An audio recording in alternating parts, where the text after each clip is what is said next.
வணக்கம் நண்பர்களே. காங்கிரஸ் பேரியக்கம் சட்டமன்ற தேர்தலுக்கு திராவிட முன்னேற்ற கழகத்துடன் கூட்டணி வைத்தது அந்த கட்சியோட நிர்வாகிகளுக்கு தொண்டர்களுக்கு விருப்பம் இல்லாம கூட்டணி வச்சுட்டாங்க.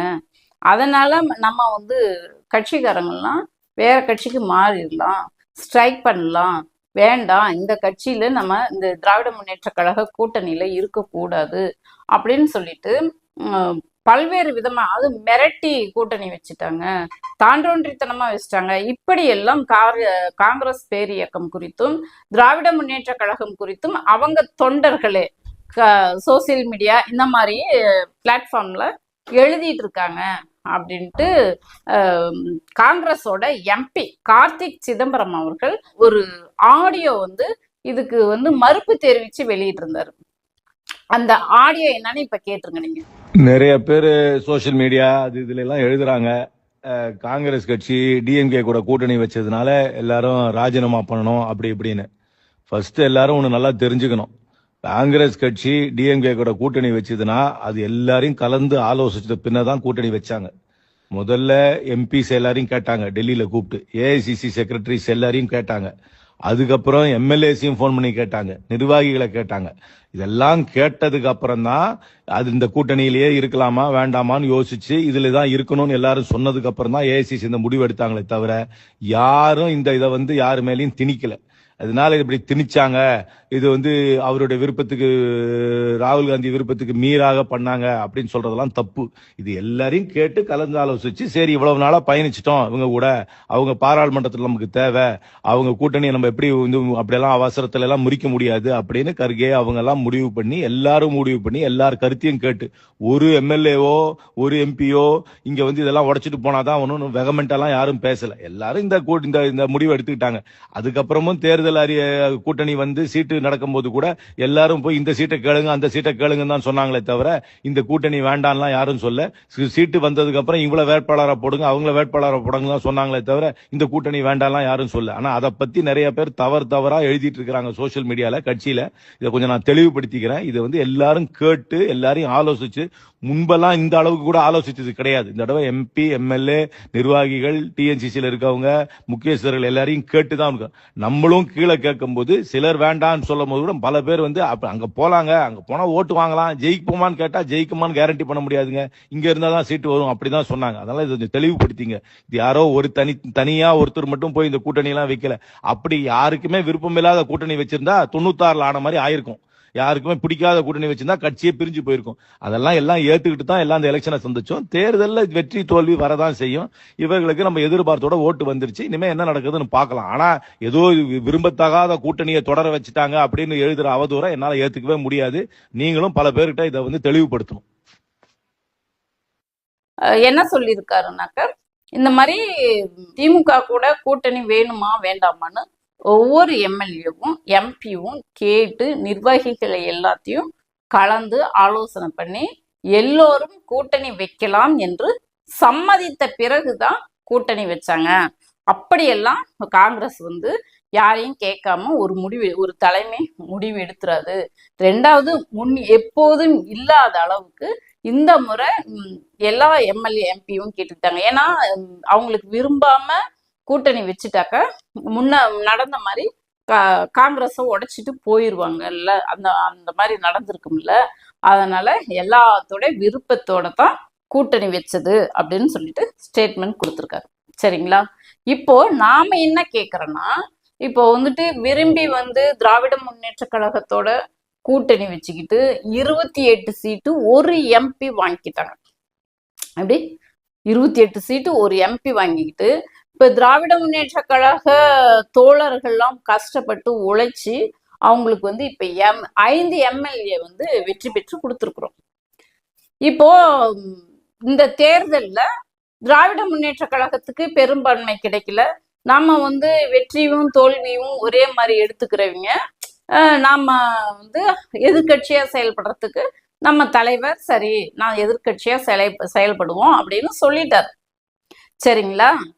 ஆனா இந்த கூட்டணியில இருக்கிறேன் அப்படின்னு சொல்லித்தான், மதச்சார்பற்ற முற்போக்கு கூட்டணியில் நாங்க தொடர்வோம் என்று சொல்லித்தான் 28 சீட்டு ஒரு எம்பி வாங்கினாங்க. வாங்கினீங்க, வெற்றி பெற்ற உடனே அந்த தாவேகா கட்சிக்கு அறுதி பெரும்பான்மை கிடைக்கலன்னு அதிகாரத்துல கூட்டணியில பங்கு பெற வேண்டும் என்று ஷீட் ஷேரிங்காக பச்சை துரோகம் பண்ணிவிட்டு கூட்டணியில முதுகுல குத்திவிட்டு எம்பி வேற வாங்கிக்கிட்டாங்க. எப்படி நமக்கு அந்த எம்பி இருந்திருந்தாலும், இந்த திமுக ஒரு தொண்டருக்கு ஒரு எம்பி கொடுத்திருந்தாலும் காலம் முழுசு கட்சிக்கு உண்மையாக இருந்திருப்பாங்க. நம்மள வந்து நம்ம கிட்ட கூட்டணியில இருக்கிறோம் என்று சொல்லி எம்பி வாங்கிக்கிட்டு இன்னைக்கு வந்து தாவேகா கட்சிக்கு அதிகாரத்துக்காக வேண்டி அந்த ஆட்சியில பங்கு இருக்கணும் என்பதற்காக வேண்டி இன்னைக்கு முதுகுல குத்திட்டு கூட்டணி துரோகம் பண்ணிவிட்டு போயிட்டாங்க. இத்தனை வருஷமா 2019 இருந்து நம்ம இந்த இந்தியா கூட்டணியில நம்ம எல்லா கட்சியும் ஒற்றுக்கா பயணம் பண்ணிட்டு இருந்தோம். இத்தனை வருஷத்துல பிஜேபி காங்கிரஸ கூட்டணியில வைக்காதீங்கன்னு சொல்லித்தான் திராவிட முன்னேற்ற கழகத்துக்கு இவ்வளோ தொந்தரவு கொடுத்தாங்க.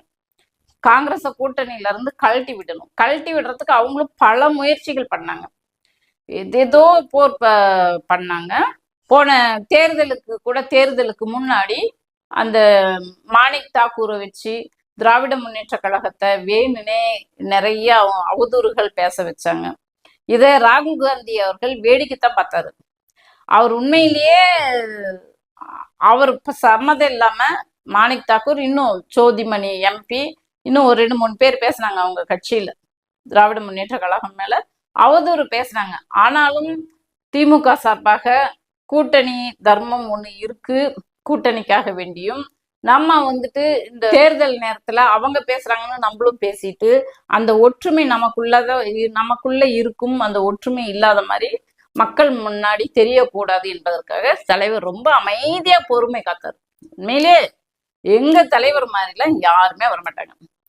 நமக்கு எப்பயுமே ராகுல் காந்தி மேல எப்போதுமே ஒரு மரியாதை இருந்தது. ஏன் அந்த மரியாதை இருந்ததுன்னா, அவர் ஒரு முறை பார்லிமெண்ட்ல பேசும்போது சொன்னாரு, நீங்க மோடி கிட்ட சொன்னாரு, நீங்க தமிழ்நாட்டுல போய் ஜெயிச்சு பாருங்க, ஜெயிச்சு காட்டிருங்க பார்க்கலாம், உங்க வீரத்தை அங்க காட்டுங்க, உங்களால முடியவே முடியாது, ஏன்னா அது பெரியார் மண்ணு, அண்ணா மண்ணு, கலைஞர் மண்ணுன்னு சொல்லிட்டு பார்லிமெண்ட்ல பேசினாரு. அப்போ நாங்களாம் அப்பா இவரு நம்ம திராவிட கொள்கையை முழுசும் உள்வாங்கிட்டாரு, நமக்கானவர் ஆயிட்டாரு, காங்கிரஸ் வந்து திராவிட கொள்கையை முழுசும் பின்பற்றுது அப்படின்ட்டு நம்ம அவரை வந்து கொண்டாட ஆரம்பிச்சிட்டோம்.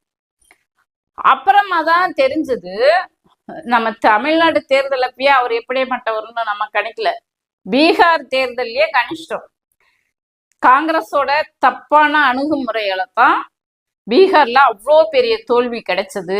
அவங்க வந்துட்டு ஷீட் ஷேரிங்ல மட்டும்தான் கொஞ்சம் கூட அவங்க இந்த கள நிலவரம் என்ன, கட்சிகளோட கூட்டணி கட்சிகளோட அவங்களோட நிலைப்பாடு என்ன, சூழ்நிலை என்ன என்று உணராமல் சுயநலமா இத்தனை சீட்டு கொடுத்தாதான் இருப்போம் ரொம்ப அடமண்டா பீகார்ல அந்த கடைசி வேட்புமனு தாக்கல் முடியும் வரைக்கும் ஷீட் ஷேரிங் கூட்டணி உறுதிப்படுத்தாமலே இருந்தது.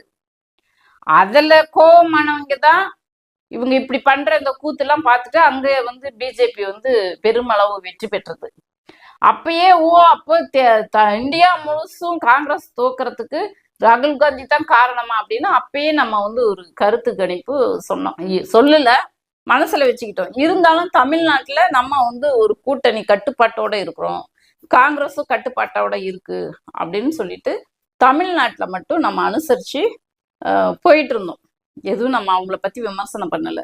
அதே மாதிரி பீகார்ல எப்படி ஷீட் ஷேரிங்காக பிரச்சனை கொடுத்தாங்களோ அதே பிரச்சனைய தமிழ்நாட்டிலையும் கொடுத்தாங்க. கொடுத்துட்டு இந்த கூட்டணிக்கு முன்னாடி எங்களுக்கு வந்து ஆட்சியில பங்கு வேணும், அந்த ஆட்சியில பங்கு வேணுன்றதுக்கோசரம் அரசாங்கத்தின் மீது எவ்வளோ அவதூறுகளை பேசினாங்க தெரியுமா? எதிர்கட்சிகள் கூட அப்படி பேசியிருக்காது, அப்படி பேசினாங்க. இன்னைக்கு அந்த கூட்டணி அப்படி பேசிட்டு கஷ்டப்பட்டு அவங்களை இழுத்து வச்சு 28 சீட்டு ஒரு எம்பி கொடுத்து அதிக சீட்டு அவங்களுக்கு கொடுத்ததும் இல்லாம கொடுத்து அப்படியெல்லாம் மல்லு கட்டி இழுத்து பிடிச்சி வச்சு மக்கள் மத்தியில இந்த கூட்டணி ஜெல்லாகாத மாதிரியே தான் இருந்தது. இப்ப இவரு ராகுல் காந்தி புதுச்சேரியில பிரச்சாரத்துக்கு போறாரு. அங்க புதுச்சேரி காங்கிரஸ் திமுக கூட்டணியில அங்க வந்துட்டு கூட்டணி தர்மத்தை மீறி திமுக போட்ட இடத்துல அதிகாரப்பூர்வம் இல்லாத காங்கிரஸ் வேட்பாளர்கள் 4 பேர் அங்க வந்து வேட்பு மனு தாக்கல் பண்றாங்க. அந்த சுயேட்சையாக வேட்பு மனு தாக்கல் பண்ணன அந்த நபர்கள் ராகுல் காந்தியை போய் சந்திச்சுட்டு வர்றாங்க. இதுல எங்க கூட்டணி தர்மம் இருக்கு? எங்க ஒரு உண்மையா இருந்தாங்க? நம்ம எவ்வளவோ இத்தனை வருஷமா அவங்க கூட கூட்டணியில இருந்து நம்ம எவ்வளவோ நல்லது கெட்டதுகளை பார்த்து அவங்களுடைய இப்ப ஒரு சோதனையான காலத்தெல்லாம் அவங்க கூட நின்னோம்.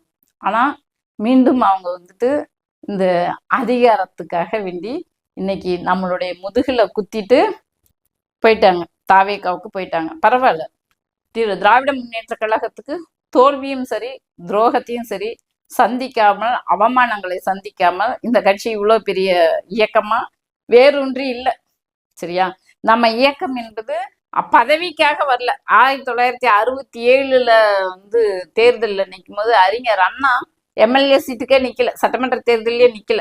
அப்போ அண்ணா வந்துட்டு முதலமைச்சர் பதவியை ஃபோக்கஸ் பண்ணி வரல. ஆட்சி அதிகாரம் என்பது 2ஆம் பட்சம் தான். திராவிட முன்னேற்ற கழகத்தை பொறுத்த வரைக்கும் 2 முறை நம்ம வந்து ஆட்சி கலைக்கப்பட்டது. ஒன்று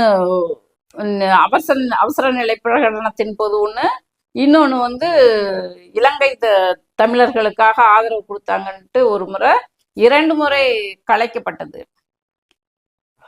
அப்படியெல்லாம் திராவிட முன்னேற்ற கழகம் தியாகம் செஞ்சு வந்த இயக்கம். இந்த வெற்றி தோல்விக்காகலாம் தோண்டு போறதில்ல. நேத்து தோத்த எங்க தலைவர் முதல் ஆளாக கொளத்தூருக்கு போய் நன்றி சொன்னாரு. அழுதுட்டு அப்படியே கண்ணீர் மழுக அழுதுகிட்டு வரவேற்கவங்களாம் அழுவாதீங்க அப்படின்னு சொல்லிட்டு ஆறுதல் சொல்லிட்டு இருக்கிறாரு. அப்படிப்பட்ட எங்கள் முதல்வர், எங்க தலைவர், எங்களுக்கு வந்துட்டு நாங்க ஆட்சியில இருக்கிற வரைக்கும் மக்களுக்கு நல்லது திட்டங்கள், எங்களுடைய திட்டங்களை எடுத்து பாருங்க, எவ்வளோ திட்டங்கள் செஞ்சிருப்போன்னு. ஒண்ணு இல்ல, கூகுள் போய் நீங்க சர்ச் பண்ணி பாருங்க, திராவிட முன்னேற்ற கழகம் ஸ்கீம் எத்தனை வருதுன்னு பாருங்க. தமிழ்நாட்டை திமுக ஆண்டதை விட அதிமுக தான் அதிக நாட்கள் ஆண்டு இருக்குது. அதிமுக ஸ்கீம் அப்படின்னு டைப் பண்ணுங்க, எது எவ்வளவு வருதுன்னு கம்பேரிசன் பண்ணுங்க.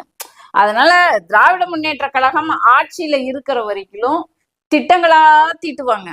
ஒரு நாளைக்கு 1, 2, 3 திட்டம், புது புது திட்டங்களா அறிவிப்பாங்க, எக்ஸிக்யூட் பண்ணுவாங்க. அடிக்கல் நாட்டுறது, திறக்கிறது, இப்படி டெய்லி நடந்துகிட்டே இருக்கும். எதிர்கட்சியாக இருக்கும்போது இப்ப பாருங்க, மக்கள் விரோத சட்டங்களை கொண்டுட்டு வரும்போதெல்லாம் வலுவான எதிர்கட்சியா இருந்து மக்கள் முன்னாடி போராடி மக்கள் எழுச்சி பெற வச்சு அதை நம்ம வந்து தடுத்து நிறுத்துவோம். இதுதான் திராவிட முன்னேற்ற கழகத்தோட பணி. அதனால நம்ம வந்து பதவி போயிருச்சு, நம்மளால சட்டமன்றத்துக்குள்ள போக முடியலையே, முதலமைச்சர் பதவி போயிருச்சேன்னு வருத்தப்படுற நபர் திராவிட முன்னேற்ற கழகம் கிடையாது. நமக்கு மக்கள் பணி, கொள்கை தான் முக்கியம். கொள்கைக்காக தான் இந்த இயக்கம் செயல்படுது, மக்களுக்காக தான் செயல்படுது. இந்த காங்கிரஸ் விட்டுட்டு போனதுக்காகலாம் நம்ம கவலைப்பட போறதில்ல. சரிங்களா? மீண்டும் தொடர்ந்து வீறு கொண்டு களத்தில் இறங்கி போராடுவோம். நன்றி, வணக்கம்.